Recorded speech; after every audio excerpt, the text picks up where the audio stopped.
To enable TalkBack on your Samsung Galaxy S26, you're going to begin by opening up the Settings app. Then you're going to scroll and select Accessibility, and then you're going to tap on TalkBack. From here, in order for you to enable TalkBack, just tap on the toggle, and it will then guide you through the process of setting up TalkBack and how to navigate through your phone. So just tap on the toggle, and you can see here it's saying Welcome to TalkBack. And you can use your two fingers like so to scroll through the page. Then tap on Next, and then double tap like so.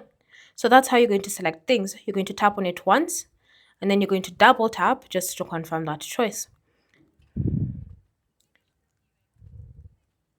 If you want to scroll, you're going to use your two fingers and you're just going to use them to scroll up and down. To select something, select once and then double tap. To access the home screen, again, you're going to use your two fingers and you're just going to swipe up and close the apps, whatever it is.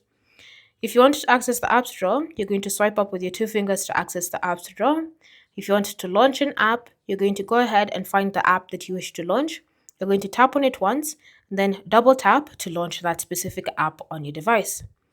Thanks for watching. If you're curious as to how to control TalkBack or any other questions you have about your Galaxy S26, feel free to leave them down below, and I'll see you in the next video.